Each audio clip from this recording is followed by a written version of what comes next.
오늘은 다니엘 1장부터 4장 말씀을 통해서 누가 왕인가 라는 제목으로 말씀을 나누려고 합니다. 다니엘 1장부터 4장이고요. 누가 왕인가 입니다.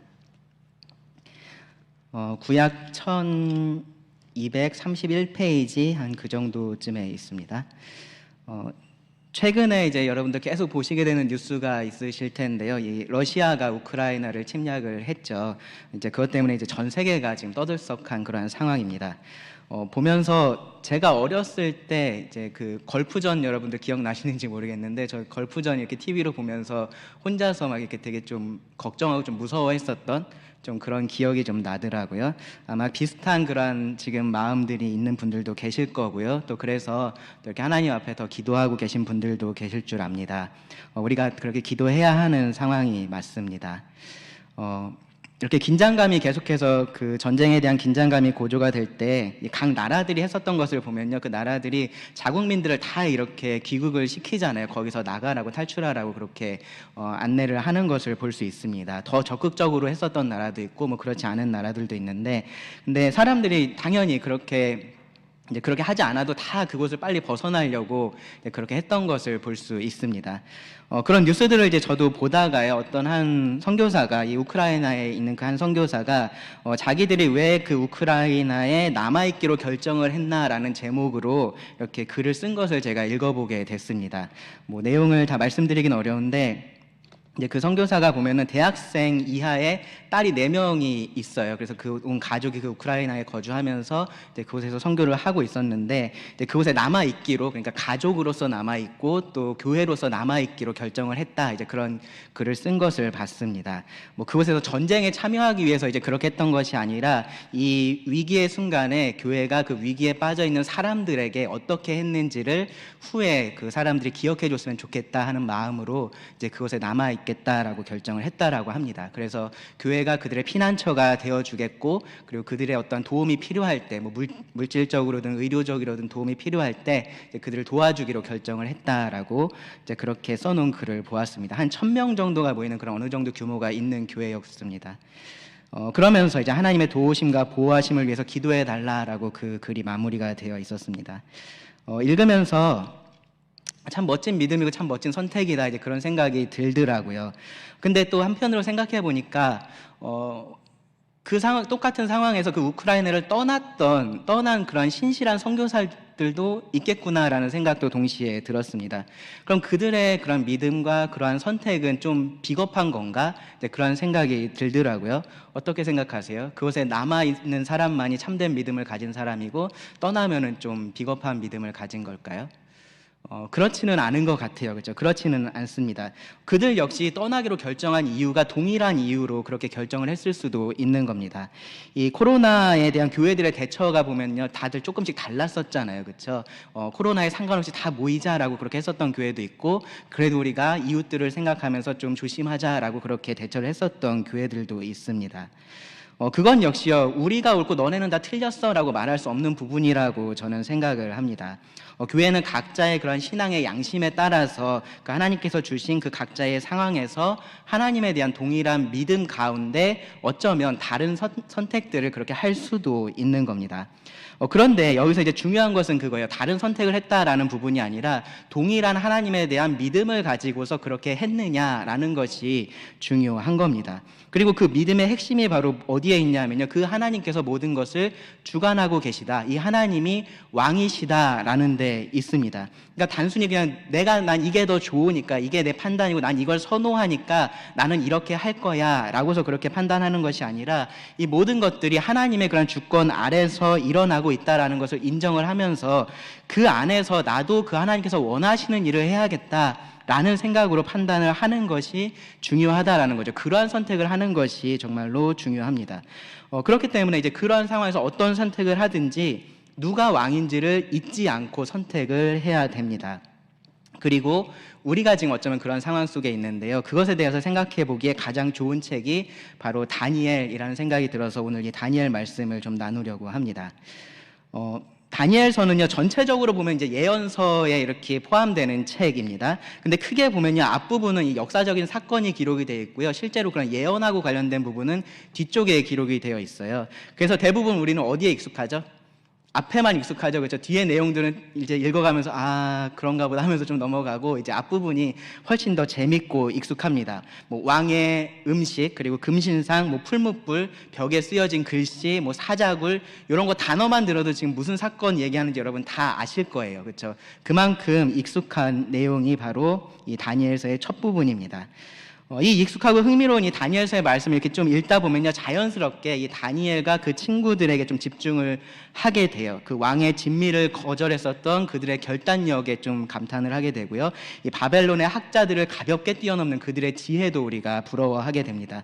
또 풀무불을 앞에 두고도 그리 아니하실지라도 그렇게 말할 수 있었던 그들의 용기, 또 사자굴에 들어갈 것을 알면서도 그냥 난 계속 이렇게 해왔으니까 난 계속 기도할 거야 라고 했었던 그러한 강단, 그러한 것들을 우리가 보면서 그런 것들에 좀 집중을 하게 됩니다. 그런 것들이 믿음의 행동이고 그들의 믿음의 결과라고 말할 수 있고요, 또 우리가 그런 것들을 배울 수 있고 또 배워야 됩니다. 이 믿음의 선진들의 삶을 통해서 도전을 우리가 받아야 되는 거죠.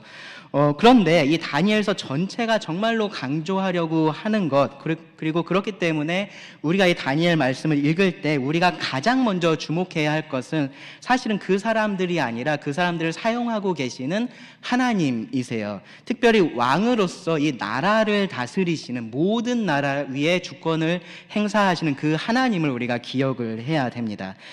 그 믿음의 사람들이 했었던 그 행동 자체가 아니라 그들이 왜 그런 행동을 했는지, 왜 그런 선택을 했는지, 그러한 결단을 했는지, 그것을 아는 것이 더 중요하다라는 거죠. 이 다니엘서에서는요, 이 나라와 왕의 통치에 대한 말씀이 굉장히 자주 나옵니다. 그것이 주제이기 때문에 그런데요, 특히 이 7장 이후의 예언의 말씀을 보면요, 이 세상에 어떠한 나라들이 일어나게 될 거고 어떠한 일들이 그들에게 있을 거고, 또 최후에 하나님께서 이 그리스도를 통해서 세우실 그 나라에 대한, 그 영원한 나라에 대한 말씀이 이어집니다. 잘 아시는 말씀, 다니엘 7장 말씀을 보시면 13, 14절에 보시면 인자 같은 이가 하늘 구름을 타고 오게 될 것, 그 그리스도께서 다시 오실 것에 대해서 말을 하는 거죠. 그리고 그가 와서 세울 나라에 대해서 말합니다. 그의 권세는 소멸되지 아니하는 영원한 권세요, 그의 나라는 멸망하지 아니할 것이라. 그런데요, 이런 말은 사실 누구나 할 수 있어요. 그렇죠? 역사를 통해서 모든 왕들의 옆에 있었던 그 사람들이요, 다들 이런 말들을 했습니다. 왕이여, 이렇게 하시면 이 나라가 영원할 겁니다. 계속 될 겁니다. 다른 나라들 위에 우리가 높이 설 겁니다. 그런 말들 다 했습니다. 그러면 이 다니엘에 기록된 이 예언은 왜 다를까요? 왜 이 예언을 우리가 다르게 봐야 되고 왜 이것을 우리가 믿어야 될까요? 그 부분에 대해서 우리가 좀 생각해 볼 필요가 있습니다. 그 질문에 대한 답을 주는 것이 사실은 1장부터 6장에 나오는 그 역사에 대한 부분입니다. 우리가 왜 뒤에 나오는 이 예언의 말씀을 믿어야만 하는지를 말해주는 것이 1장부터 6장입니다. 거기에 보면요, 왕이 3명이 등장을 해요. 이방 왕들이 3명 등장하는데, 이 바벨론의 전성기를 이끌었었던 느부갓네살 왕이 등장을 하고요, 그리고 바벨론의 멸망을 함께 했었던 벨사살 왕이 등장을 하고, 그리고 그 바벨론을 무너뜨렸었던 메대의 다리오가 등장을 합니다. 하나님은 이들의 이야기를 통해서 누가 진짜 왕인지를 보여주셨습니다. 누가 진짜 주권을 가지고 계시고 누가 정말로 자기 뜻대로 그 계획을 이루는 진짜 왕인지를 보여주십니다. 그리고 그렇게 하심으로써 이 뒤에 나오는 하나님의 그 예언의 말씀이 분명히 그대로 이루어질 것이다 라는 것에 대해서 사람들이 확신을 가질 수 있게 하십니다. 그것을 그들에게 증명해 주시는 거죠. 그렇게 하기 위해서 선택받은 사람들이 바로 자기 나라를 잃었었던 이 다니엘과 그의 친구들이었던 겁니다. 오늘은요, 특별히 1장에서 4장에 나오는 이 느부갓네살의 이야기를 좀 살펴보려고 합니다. 그래서 어떻게 하나님이 그 당대의 가장 위대한, 가장 강력한 왕이었던 그 사람을 통해서, 그 한 사람을 통해서 참된 왕이 누군지를 보여주셨는지 함께 좀 살펴보고요, 교훈을 얻기를 원합니다. 1장부터 4장까지 본문이 좀 길죠. 근데 어느 정도 여러분들이 내용을 다 알고 계실 거라고 제가 좀 전제를 하고 좀 말씀을 나누겠습니다. 먼저 1장을 보시면요, 1장은 질문입니다. 어떤 질문이냐면은 누가 왕인가? 라는 질문입니다. 누가 왕인가? 1절을 보세요. 유다 왕 여호야김이 다스린 지 3년이 되는 해에 바벨론 왕 느부갓네살이 예루살렘에 이르러 성을 에워쌌더니, 느부갓네살은요 사실 대왕이라는 표현이 어울리는 그러한 왕이었습니다. 이 바벨론을 새롭게 일으켰던 사람은 그의 아버지였는데 이 바벨론을 정말로 대국으로 만들었던 사람이 바로 이 느부갓네살이었어요. 그리고 느부갓네살이 죽고 나서 얼마 되지 않아서 바벨론 제국은 무너지게 됩니다. 그러니까 곧 이 느부갓네살의 역사가 바벨론 제국의 역사다라고 말할 수 있을 정도의 왕이었습니다. 이 느부갓네살은요 당연히 이제 대국으로서 주변의 나라들을 계속해서 침공을 하면서 영토를 확장하고 그러면서 세력을 키웠는데요. 그러면서 어떻게 했냐면은 이 포로들을 사로잡아 와서 건축 공사에 계속해서 투입을 했습니다. 그래서 이 느부갓네살은 이 역사가들에게는요 정복자라기보다는 건축가로 그렇게 더 많이 여겨질 정도로 이 대규모 건축 공사를 계속해서 벌였던 그런 왕으로 유명합니다. 오늘날 이 바벨론하고 관련된 유물들이 조금씩 남아 있는데 그것들 대부분이 다 이 느부갓네살이 벌였던 그 건축 공사의 결과물들이에요. 그러니까 그러한 대규모의 이 건축을 할 수 있었다라는 것은 그만큼 이 바벨론이 번영을 누렸었고 느부갓네살이 그 정도의 권력을 가지고 있었다라는 의미입니다. 당시에 바벨론 성은요 가장 크고 인구도 많았던 그러한 성이었습니다. 그 안에 이제 큰 건물들이 많이 있었고 신전들도 많이 있었고 궁전들도 많이 있었다라고 하는데요. 신전만 50개가 넘었다라고 그렇게 말을 하고요. 그리고 이제 고대 세계의 7대 불가사의라고 불리는 것들이 몇 개가 있는데 그 중에 하나가 바로 이 바벨론에 있었던 공중정원입니다. 공중정원. 실제로 이렇게 공중에 허공에 떠 있는 정원은 아니지만 이제 그렇게 보일 정도로 이렇게 높은 곳에 그렇게 건설이 되었던 그런 정원인 거예요. 근데 정원은요, 정원을 만들려면 어떻게 해야 돼? 물이 필요하잖아요, 그렇죠? 그럼 어디에 짓는 게 훨씬 유리하고 편합니까? 낮은 곳에 짓는 게 편하죠. 물은 위에서 아래로 흐르니까 물을 대기가 훨씬 편합니다. 그런데 그런 실용성이나 효율성 같은 거는 전혀 개의치 않고 그냥 위에다가 그렇게 정원을 만들어 놓은 겁니다. 그런 실용성이나 효율성, 가성비 따지는 사람들은 돈 없는 사람들, 힘 없는 사람들이죠. 그런 거 전혀 따지지 않았다는 거, 느부갓네살이 그 정도의 힘을 가지고 있는 사람이었다라는 것을 증명하는 내용입니다. 내가 원하는 건 이거니까 너네는 어떻게든 이렇게 만들어내라고 말할 수 있을 그러한 권력을 가진 사람이었습니다. 당대 이제 또 다른 그런 대국이라고 할 수 있는 것이 애굽이었는데요. 이 느부갓네살의 바벨론은요, 애굽을 완전히 정복하지는 못했어요. 근데 보면은 이 애굽 왕 그때 이제 애굽 왕이 이제 느고였는데 그 느고와의 전쟁에서 승리를 하게 됩니다. 그러면서 이제 성경의 기록에 보면은 애굽 강에서부터 유브라데 강까지 애굽 왕에게 속한 땅을 다 점령했다라고 말을 해요. 열왕기 저자는요, 그로 인해서 애굽 왕이 다시는 그 나라에서 나오지 못했다라고 기록을 합니다. 그러니까 그 강대국과의 싸움에서 이긴 거죠, 그렇죠? 이 바벨론과 애굽의 중간에 있었던 것이 사실은 유다 왕국이었습니다. 그러니까 이 유다 왕국도 당연히 느부갓네살에게 넘어갈 수밖에 없었습니다. 여기 지금 우리가 읽었었던 이 1절 말씀에 보시면 여호야김 왕이 나오는데요. 이 여호야김 시대에 유다는 바벨론의 속국이 되었었고요. 그리고 그래서 이제 그 바벨론에게 이제 조공을 바치고 이제 그렇게 했어야 했었던 거죠. 근데 이 문제가 뭐였냐면 여호야김이 두 대국 중에서 바벨론보다는 애굽을 더 선호를 했었다라는 겁니다. 그래서 친애굽 정책을 펼쳤어요. 그러니까 이 느부갓네살 왕은요, 유다를 침공을 했고요. 거기서 왕족과 귀족들을 포로로 잡아왔습니다. 그것이 느부갓네살의 1차 침공이었고요. 이후에 3차까지 진행된 침공으로 이 유다가 완전히 멸망을 하게 됩니다. 여기 1절에서 말하고 있는 상황은요, 1차 침공 때입니다. 이 예루살렘의 1차 침공입니다. 이제 그 상황을 역대기의 저자는 이렇게 기록을 했어요. 역대하 36장에 보시면은 6절, 7절에 바벨론 왕 느부갓네살이 올라와서 그를 치고 그를 쇠사슬로 결박하여, 여기서 그는 여호야김입니다. 결박하여 바벨론으로 잡아가고 느부갓네살이 또 여호와의 전 기구들을 바벨론으로 가져다가 바벨론에 있는 자기 신당에 두었더라. 느부갓네살 왕에게 있어서 이것이 무슨 대단한 업적 뭐 그런 것은 아니었을 겁니다. 그냥 뭐 항상 하던 그러한 소국을 점령한 그러한 일 중에 하나였을 겁니다. 다른 곳에서도 그랬듯이 이 적국의 성을 무너뜨렸고요, 포로를 사로잡아 왔고 그 나라의 귀중품들을 노략해 온 겁니다. 여전히 그의 군대는 강했고 그의 계획은요, 아무런 문제 없이 잘 그렇게 성취가 됐었던 겁니다. 유다는 아무 저항도 하지 못했어요. 그 유다의 왕이라는 자는 자기 앞에서는 그냥 포로에 불과했던 겁니다. 누가 왕인가? 라고 만약에 물어본다면 느부갓네살은 누구긴 누구야, 내가 왕이지 라고 그렇게 말을 할 수 있었을 겁니다. 그런데 그 느부갓네살이 모르고 있던 사실이 하나 있습니다. 여기 1장 2절에 보시면요, 다니엘, 주께서 유다 왕 여호야김과 하나님의 전 그릇 얼마를 그의 손에 넘기심에 그가 그것을 가지고 신할 땅 자기 신들의 신전에 가져다가 그 신들의 보물 창고에 두었더라. 예, 느부갓네살이 하나님의 성전에 있었던 그 기물들을 가지고 왔습니다. 노력해 왔습니다. 그런데 그것을 여기서 어떻게 말하고 있냐면은 주께서 그렇게 하셨다라고 말을 합니다. 그러니까 느부갓네살이 승리를 쟁취한 것이 아니라 주께서 그에게 승리를 주셨다라고 그렇게 주어가 바뀐 겁니다.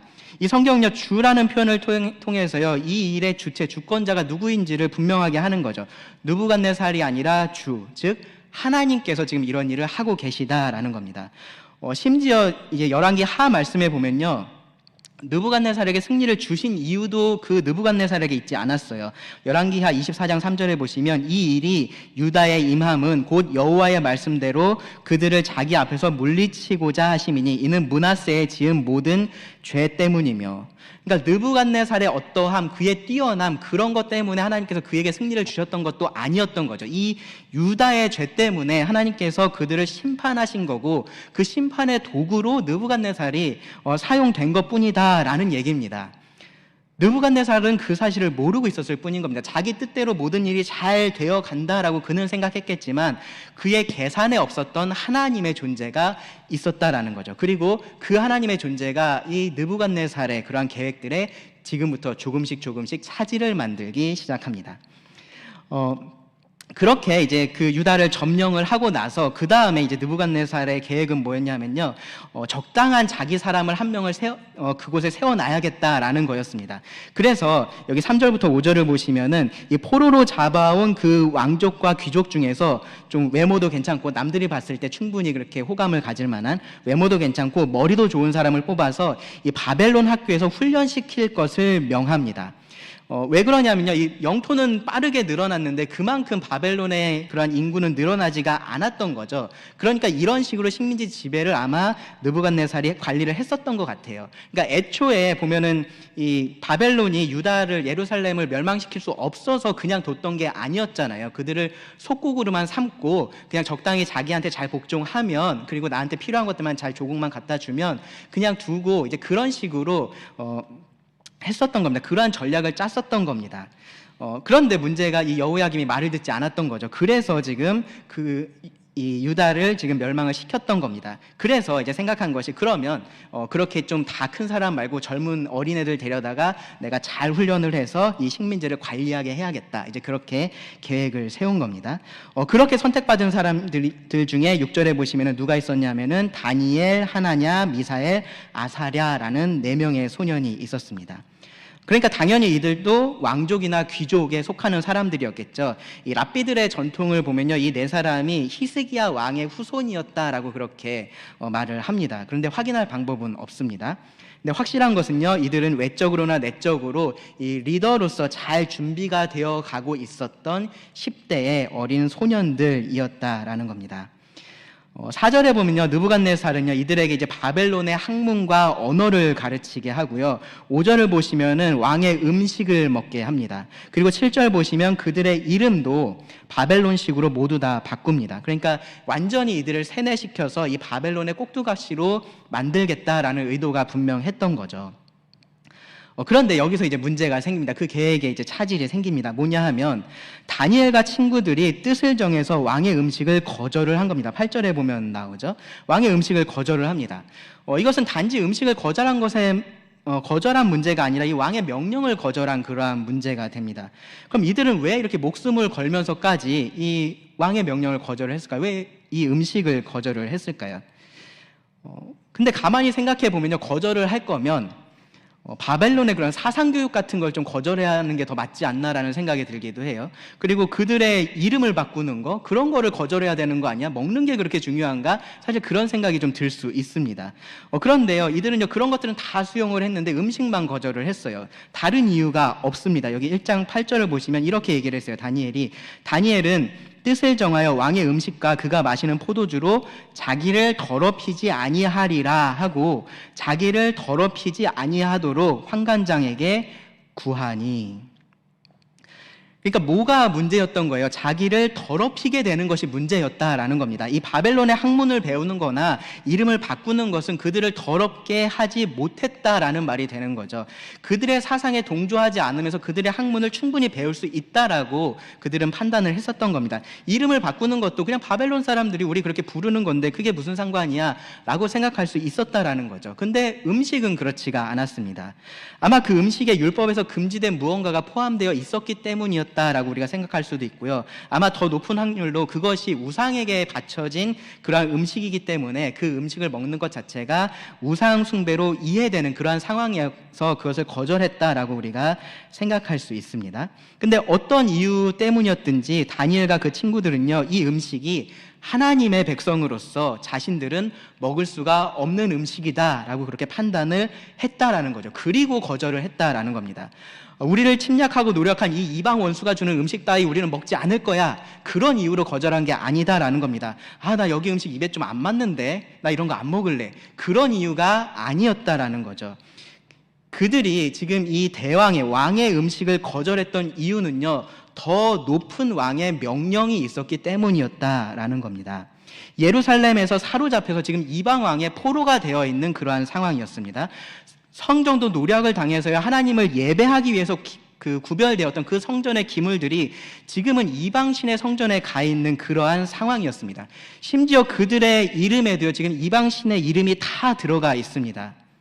그런데 다니엘과 친구들은요, 여전히 하나님을 왕으로 섬기고 있었다라는 겁니다. 그렇기 때문에 느부갓네살 왕이 아니라 이 하늘의 왕, 하나님의 명령이 그들에게는 더 중요했다라는 겁니다. 하나님이 그런 그들에게 은혜를 베푸십니다. 그들은요, 15절에 보시면 왕의 음식을 먹지 않았는데도 불구하고 오히려 더 건강했고요. 그리고 17절을 보시면 누구보다 뛰어난 지혜와 지식을 그들이 가지게 됩니다. 그들의 믿음이 틀리지 않았던 거죠. 이 예루살렘을 그들이 떠났어도, 그리고 성전이 노략을 당했어도 하나님은 여전히 왕이셨던 겁니다. 하나님의 통치는 여전히 견고했고 전혀 위협받지 않았습니다.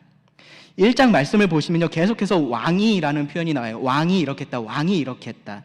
이 왕이라고 표현을 할 때 항상 누구를 말하고 있냐면은 느부갓네살을 말을 하고 있습니다. 하나님은요, 단 한 번도 왕으로서 그렇게 불려지지 않습니다. 그런데 이 벌어지는 일을 보면요, 이 느부갓네살을 지칭하는 왕이라는 표현이 참 무색하게 들립니다. 어쩌면 약간 비꼬는 것 같은 그런 뉘앙스마저 풍깁니다. 자신이 하는 일의 뒤에서 어떤 일이 벌어지고 있는지 느부갓네살은 전혀 알지 못하면서 스스로 자신을 위대한 왕으로만 생각을 하고 있기 때문에 그렇습니다. 그런데요, 그거는요, 이 느부갓네살만 그랬던 것이 아니었을 거예요. 그 주변의 사람들도 똑같은 생각을 하고 있었을 겁니다. 이 유다를 점령하고 그 성전을 노략한 이 왕이 진짜 왕이다라고 그들은 생각하고 있었을 겁니다. 아마 유다 사람들 중에서도 그런 생각을 가지고 있는 사람들이 있었을 거고요. 최소한 정말로 하나님이 우리 왕이신가? 그것에 대해서 의문을 품는 사람들이 많아졌을 겁니다. 그들 중에서요, 이 나라의 안전을 위해서 정말로 기도했던 사람들이 많이 있었겠죠. 그죠? 하나님 앞에 매달렸던 사람들이 분명히 있었을 겁니다. 그들의 오랜 기도, 수많은 기도에도 불구하고 그들의 나라가 이렇게 침략을 당하고 약탈을 당했을 때, 특히 그들이 믿고 섬기는 그 하나님의 임재가 있는 그 성전이 그렇게 되었을 때, 그들의 눈에는요, 하나님이 아니라 저 느부갓네살이 왕이 아닐까? 그런 생각이 들었을 겁니다. 지금 우리는 어떤가요? 우리도 아마 비슷할 겁니다. 우리도요, 여러 어려움들을 만나게 되면요, 하나님이 진짜 왕이신가? 아니면 다른 왕이 있는 건가? 혼란스러워 합니다. 현재 우리가 우크라이나에 있는 그러한 성도들과 같은 그러한 경험들을 하고 있지는 않지만, 우리도 어쩌면 그러한 일들을 경험하게 될지도 모릅니다. 혹시 그러지 않더라도요, 우리가 바라는 일들이 잘 이루어지지 않을 때, 우리가 오랫동안 참고 인내하면서 기도하고 있는 일들이 생각대로 하나님의 응답으로 돌아오지 않을 때, 내가 전혀 생각하지 못했던 그러한 일들을 마주하게 될 때, 그럴 때 우리는 혼란스러운 겁니다. 누가 왕인지 혼란스러운 겁니다. 그럴 때 하나님을 믿는 사람들은요, 하나님을 생각하기는 해요. 근데 하나님께 립서비스 하듯이 그렇게 하나님을 생각을 합니다. 하나님의 뜻이 있겠지만 이라고 말을 하는 거죠. 그러면서 좌절하고요, 그러면서 불평을 합니다. 그러면서 원망을 합니다. 그러면서 세상이 무너진 것처럼, 아무것도 할 수 없는 것처럼 그렇게 말을 합니다. 그리고 의지할 만한 다른 무언가를 찾기 시작합니다. 다른 사람을 찾고요, 다른 시간을 찾고요, 어떠한 돈을 찾기도 하고 세상의 지식을 찾아가기도 합니다. 다른 왕을 찾는 겁니다. 그런 우리에게 이 다니엘 1장이 묻는 겁니다. 누가 왕이냐? 누가 진짜 왕이냐? 그리고 2장에서 답합니다. 하나님이 왕이시다. 2장은요, 그 질문에 대한 답변입니다. 하나님이 왕이시다. 2장은요, 느부갓네살의 꿈으로 시작을 해요. 1절을 보시면 느부갓네살이 다스린 지 2년이 되는 해에 느부갓네살이 꿈을 꾸고 그로 말미암아 마음이 번민하여 잠을 이루지 못한지라. 자기가 꾼 꿈이 뭔가 좀 이렇게 범상치 않다, 이제 그런 생각을 좀 했었던 것 같아요. 그래서 이제 그 나라에 있는 지식 있는 사람들, 현자들을 다 불러 모읍니다. 그리고 그 얘기만 해요. 내가 지금 꿈을 꿨는데 내 마음이 굉장히 지금 번민하다, 이제 그 얘기만 합니다. 사실 그렇게 특별한 일은 아니에요. 그렇죠? 우리나라도 요즘에 아직도 이렇게 꿈 같은 거 되게 중요하게 생각하는 사람들 있잖아요. 그래서 꿈 이렇게 팔기도 하고 막 그런 것들 있잖아요. 그런 아주 오래된 그러한 신앙인데, 그래서 이 바벨론에도 동일하게 그런 것들이 있었습니다. 그리고 그래서 이 자리에 지금 불려온 이 느부갓네살 왕이 불러온 이 지식 있는 사람들이 하는 아주 중요한 업무 중에 하나가 사실은 그 꿈을 해석해주는 그러한 일이었어요. 그러니까 이 사람들이 왕이 그렇다니까 자연스럽게 뭐를 물어보겠어요? 어떤 꿈을 꾸셨는데요? 라고 그렇게 물어봅니다. 그런데 이 느부갓네살 왕의 대답이 굉장히 뜻밖입니다. 5절을 보시면 왕이 갈대아인들에게 대답하여 이르되, 그 사람들, 그 지식인들입니다. 갈대아인들에게 대답하여 이르되, 내가 명령을 내렸나니 너희가 만일 꿈과 그 해석을, 꿈의 내용과 그 해석을 내게 알게 하지 아니하면 너희 몸을 쪼갤 것이며 너희의 집을 거름더미로 만들 것이요. 이 정말 말도 안 되는 지금 얘기를 하고 있다라고 이 사람들이 생각을 했을 겁니다. 그러니까 이 현자들이 계속해서 왕한테 얘기를 해요. 꿈의 내용을 말해주시면 저희가 해석해 드리겠습니다. 내용만 말해주시면 됩니다. 라고 계속 그렇게 얘기를 합니다. 근데 소용이 없습니다. 왜냐하면 이 느부갓네살은요, 이 사람들이 진짜로 이 꿈에 대해서 제대로 해석을 하고 할 수 있는지 그것이 알고 싶었기 때문인 거죠. 그래서 이 일의 결론이 이렇게 나요. 11절, 12절을 보시면 왕께서 물으신 것은 어려운 일이라 육체와 함께 살지 아니하는 신들 외에는 왕 앞에 그것을 보일 자가 없나이다 한지라. 그러니까 이것이 이제 그 당시의 지식인들의 결론이었던 거죠. 12절 보시면 왕이 이로 말미암아 진노하고 통분하여 바벨론의 모든 지혜자들을 다 죽이라 명령하니라. 현자들은요, 이 지혜자들은 그런 일을 할 수 있는 사람이 없다라고 지금 못 박은 겁니다. 불가능하다라는 것을 강조하려고 그들은 뭐라고 얘기를 했냐면은 신들 외에는 왕 앞에 그것을 보일 자가 없나이다 라고 말을 했어요. 근데 이 말이 사실이기는 합니다. 여기서요, 이 사람들은요, 그동안 자신들이 그 왕 앞에 했었던 것이 모두 다 거짓이었고 기만이었다라는 것을 사실 인정한 꼴이 된 겁니다. 그들은요, 그동안 신의 이름으로 이 꿈을 해석을 하고 예언도 해왔을 겁니다. 그런데 이 왕의 시험 무대 앞에서요, 그들은요, 그 모든 것들이 의미 없는 것이다 라는 것을 인정을 한 겁니다. 그러니까 이 왕이 분노를 하고요, 그리고 그 현자들을 다 죽이라고 명령을 했습니다. 그리고 그 자리에 있지 않았던 다니엘과 그의 친구들도 그 대상에 포함되어 있었습니다.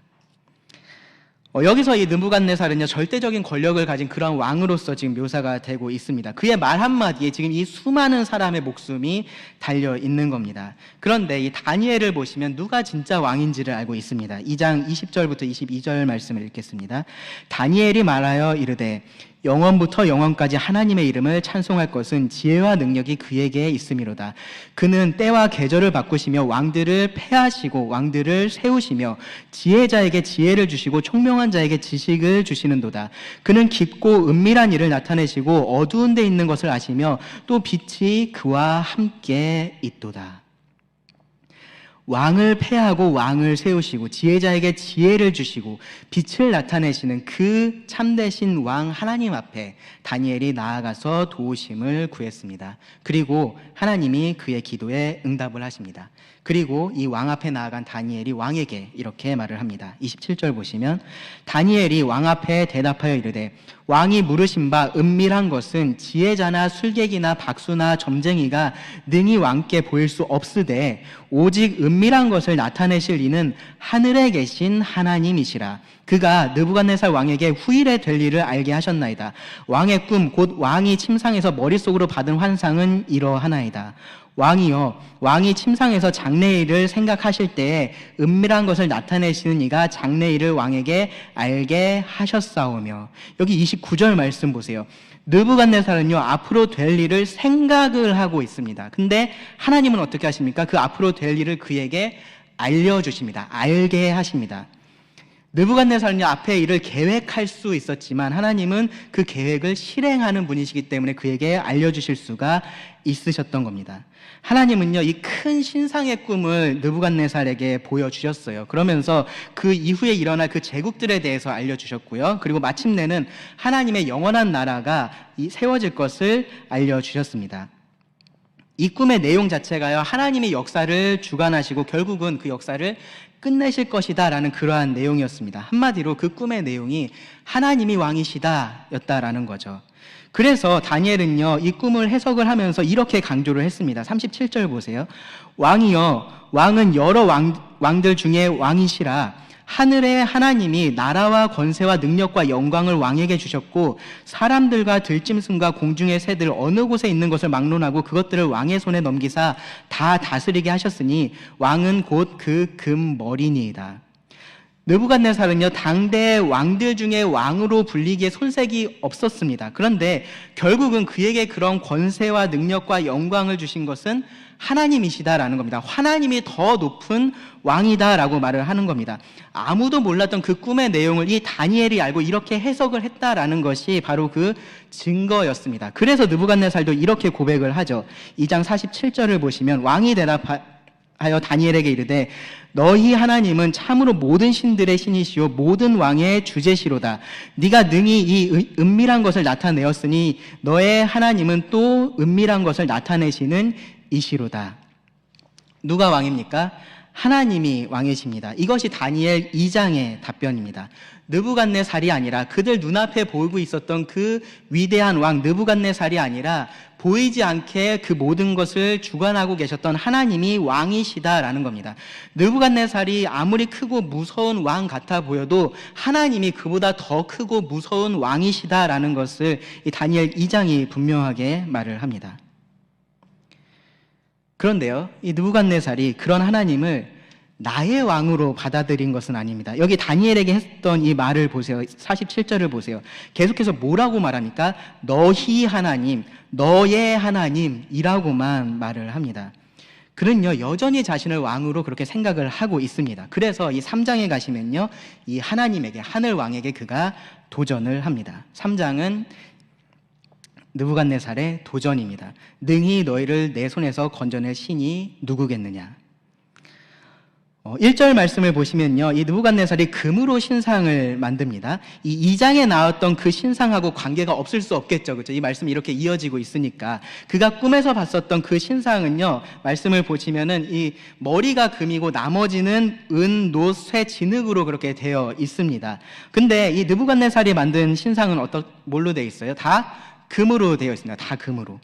이유가 분명하죠. 그렇죠? 뭡니까? 이 다니엘의 해석에 따르면은 느부갓네살이 바로 그 금으로 된 머리였기 때문인 겁니다. 그러니까 그 머리뿐만 아니라 모든 몸이 금으로 된 신상을 느부갓네살이 만들어서 자신의 왕국이 영원하기를 바라는 마음을 거기에 담은 겁니다. 그리고 모든 사람들을 그 신상에 절하게 해서요 자신을 신처럼 그렇게 높이기를 원했었던 겁니다. 그리고 그렇게 하기를 거절하는 사람들에게는요 맹렬하게 타는 풀무불에 던져 넣겠다라고 그렇게 경고하는 것도 잊지 않았습니다.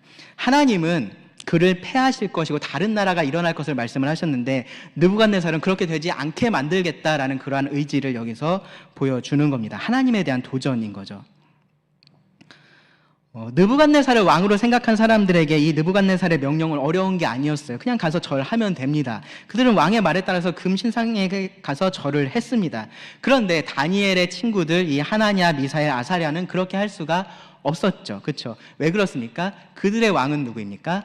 하나님이시기 때문입니다. 느부갓네살이 아니라 하나님이시기 때문입니다. 그리고 그 하나님은 뭐라고 명령을 하셨나요? 어떤 우상에게도 절하지 말라라고 명령을 하셨습니다. 그래서 그들은 절을 할 수가 없었습니다. 그 보고를 이 느부갓네살이 받게 되고요, 아주 심하게 노하고 분노하게 됩니다. 그러면서 당장 그들을 여기로 끌고 와라라고 명령을 합니다. 정말로 금방이라도 이 풀무불에 그들을 다 던져 넣을 것처럼 그렇게 서슬퍼런 명령을 내렸는데, 근데 막상 보니까 약간 아까운 인재인가 그런 생각이 좀 들었었던 것 같아요. 그래서 바로 그렇게 죽이지 않고 한 번 더 기회를 주면서 말을 합니다. 여기 3장 15절을 보시면 이렇게 말을 해요.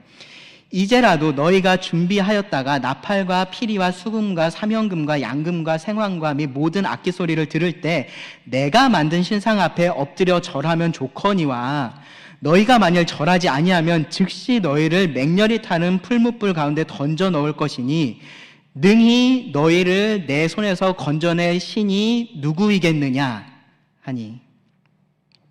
지금 이 말에 느부갓네살의 마음이 아주 여실히 드러납니다. 현재 자신이 절대적인 권력을 가지고 있다라고 생각을 하고 있어요. 지금 이 순간에 자신을 막을 수 있는 존재는 아무도 없다라고 확신을 가지고 있습니다.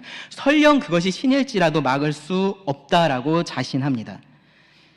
능히 너희를 내 손에서 건져낸 신이 누구이겠느냐라는 이 느부갓네살 왕의 말이 이 세 친구들의 마음에 꽂혔던 것 같습니다. 이 말은요, 그들의 믿음과 그들이 믿고 있는 이 하나님에 대한 도전으로 그들이 받아들입니다. 그래서 이렇게 응수를 해요. 16절 보세요. 사드락과 메삭과 아벳느고가 왕에게 대답하여 이르되 느부갓네살이여, 우리가 이 일에 대하여 왕에게 대답할 필요가 없나이다. 왕의 질문에 대답할 필요가 없다라고 말을 해요. 사실 느부갓네살이 그들에게 질문하지도 않았어요. 그렇죠? 그러니까 앞에서 능히 너희를 내 손에서 건져낼 신이 누구겠느냐라고 물어본 게 정말로 궁금해서 그런 신 있지 않을까? 누구 있지 않아? 그렇게 지금 물어보고 있는 상황이 아닙니다. 그의 질문에 내포된 대답이 뭡니까? 그런 신 당연히 없다입니다. 지금 이 앞에 이 풀무불 보이지 않느냐, 나의 권력이 보이지 않느냐 였습니다. 아무도 너희를 나의 손에서 구원해낼 수 없다 였습니다. 그런데요, 이 사드락과 메삭과 아벳느고 이 세 친구는요, 전혀 다른 의미에서 대답할 필요가 없다라고 그렇게 응수를 한 겁니다. 당연히 가장 높으신 왕이신 하나님이 그렇게 하실 수 있다라고 그들이 믿었기 때문입니다. 그래서 그들의 대답이 이렇게 이어지죠. 17절 보시면, 왕이여,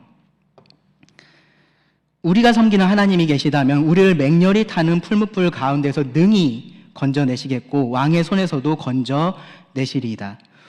고민할 필요도 없이요, 하나님은 왕의 풀무불에서 능히 건져내실 수 있는 분이시다라는 것이 이 세 사람의 대답이었습니다. 참된 왕이신 그 하나님을 알고 있었던 그들에게 하나님이 할 수 있는지 할 수 없는지 그것은 고민할 거리가 아니었던 거예요.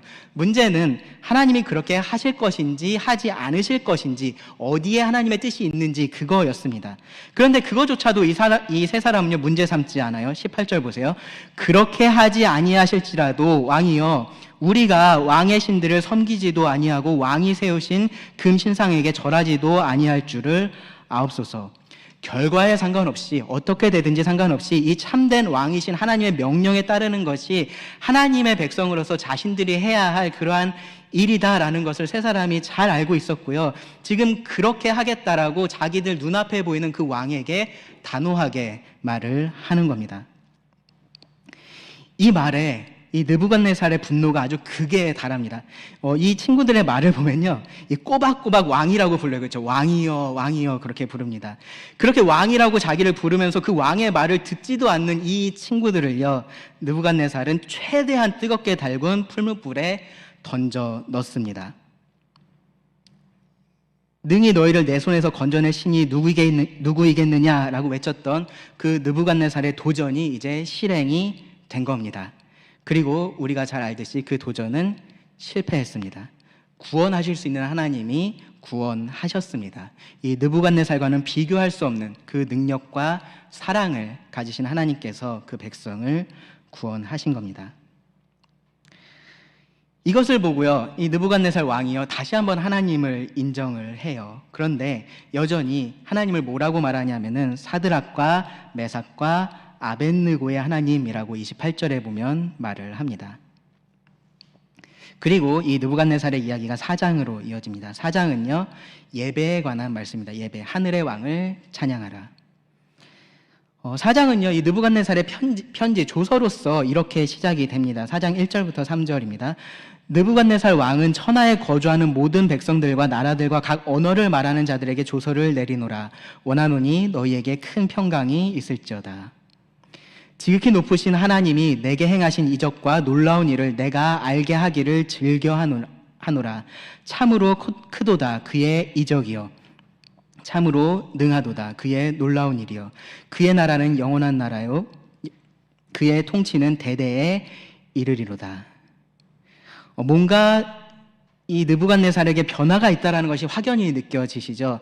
그는 자기 나라가 아니라 하나님의 나라가 영원하고 자기 통치가 아니라 하나님의 통치가 대대에 이른다라고 하면서 하나님을 찬양하고 있습니다. 이 하나님을 지금 참된 왕으로 인정을 하는 겁니다. 그리고 거기서 더 놀라운 건 뭐냐면요, 그가 하나님께서 하신 이 이적과 놀라운 일들을 뭐라고 말하냐면은 내게 행하신 것이라고 지금 표현을 합니다.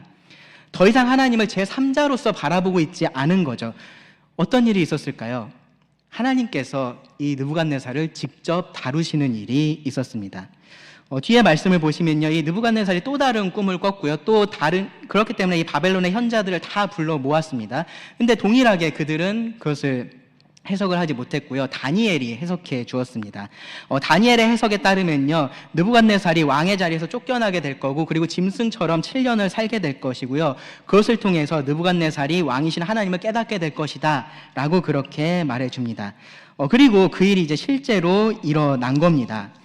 이 일은요, 이 느부갓네살의 이제 말년쯤에 있었던 그러한 일인데요, 그가 많은 그런 건축 사업들을 마무리할 때쯤입니다. 그러니까 이 바벨론 성이 자기가 이루어놓은 그 업적들로 가득한 그런 상황이었던 거죠.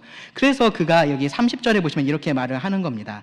나 왕이 말하여 이르되 이 큰 바벨론은 내가 능력과 권세로 건설하여 나의 도성으로 삼고 이것으로 내 위엄의 영광을 나타낸 것이 아니냐 하였더니, 이 짧은 구절 안에 나라는 말이 정말 많이 나오죠, 그렇죠? 내 능력과 권세로 건설했고 이것이 나의 도성이고 내 위엄과 영광을 나타낸다.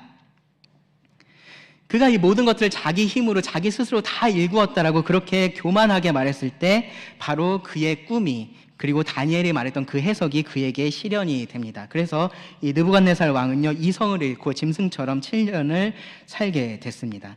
사람으로서 오를 수 있는 가장 높은 곳까지 그는 올랐었지만 더 높으신 왕이신 하나님께서 그를 낮추셨을 때 그는 사람 이하가 된 거죠. 그는 낮아질 대로 낮아진 모습으로 그렇게 살아야만 했습니다. 그리고 나서 시간이 지나서 하나님께서 그를 회복을 시키셨습니다. 그리고 그때 이렇게 고백을 한 겁니다. 34절 35절 보세요. 이에 내가 지극히 높으신 이에게 감사하며 영생하시는 이를 찬양하고 경배하였나니 그 권세는 영원한 권세요 그 나라는 대대에 이르리로다. 땅의 모든 사람들을 없는 것 같이 여기시며 하늘의 군대에게든지 땅의 사람에게든지 그는 자기 뜻대로 행하시나니 그의 손을 금하든지 혹시 이르기를 네가 무엇을 하느냐고 할 자가 아무도 없도다. 네, 이 왕이 무엇을 깨달았습니까? 자기보다 더 높은 진짜 왕이 있다라는 것을 깨달은 겁니다. 하나님의 절대적인 주권을 깨닫게 된 겁니다.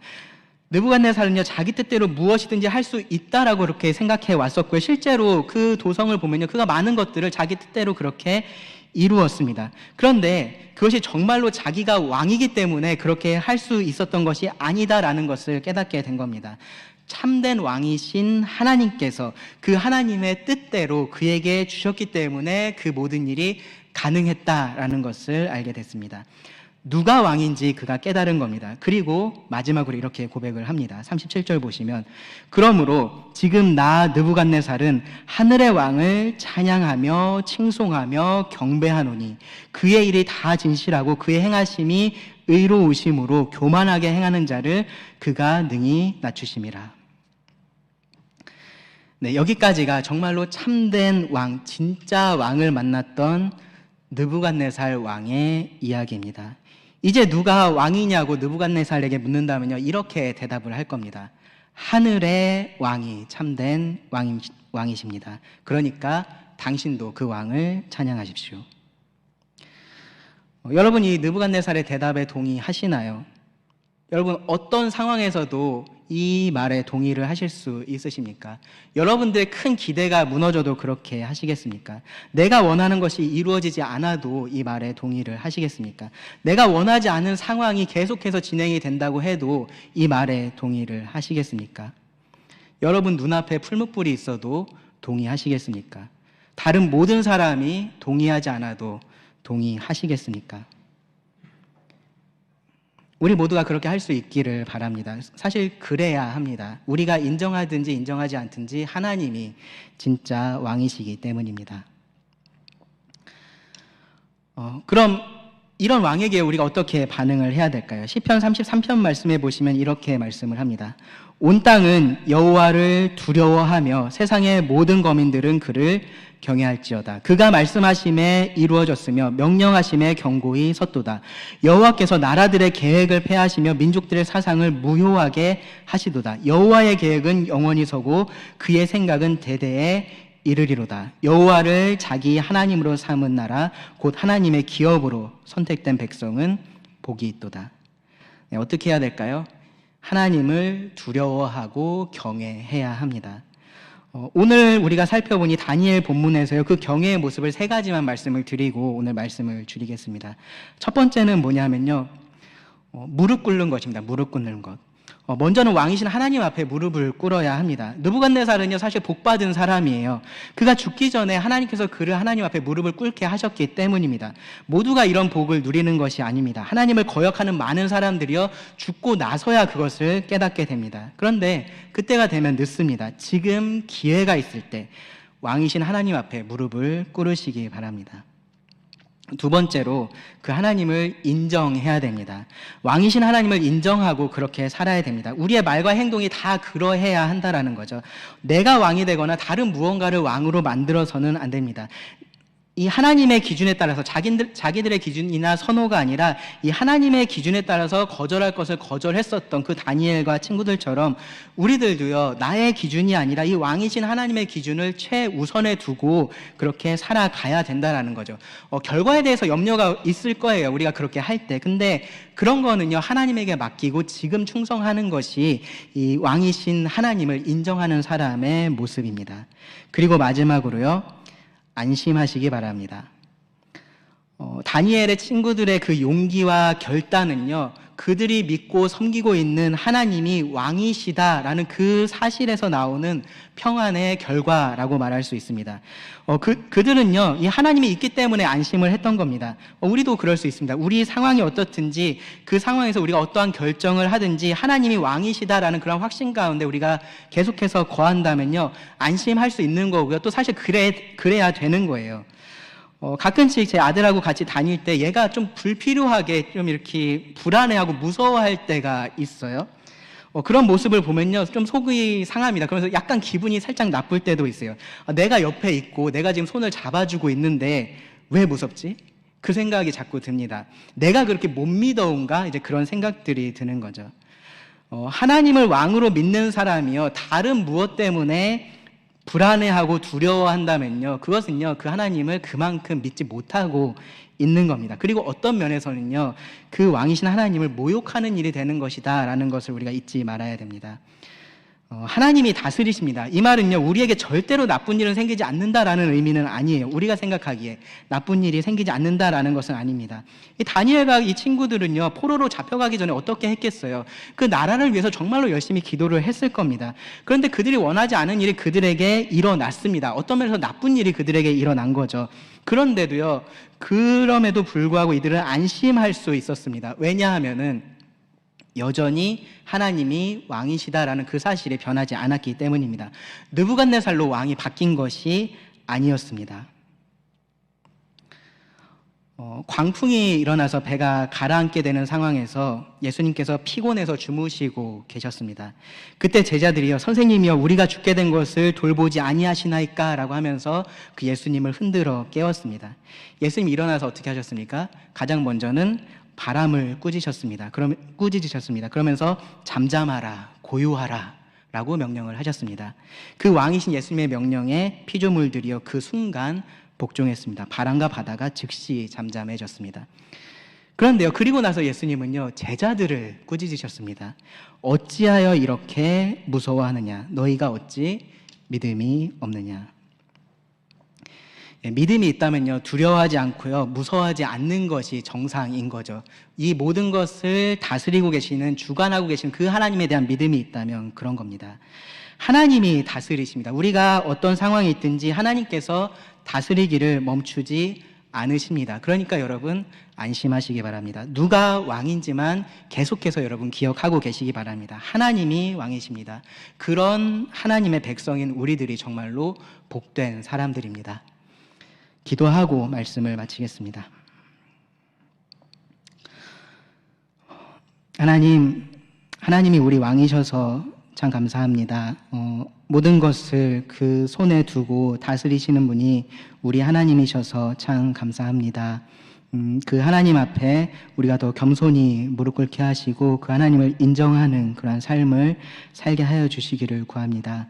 하나님으로 인해서 안심하며 어떤 상황을 만나든지 평안한 가운데 거하며 우리가 하나님을 높일 수 있게 하여 주시기를 구합니다. 들은 모든 말씀을 주님께 의지하며 예수님의 이름으로 기도드립니다. 아멘.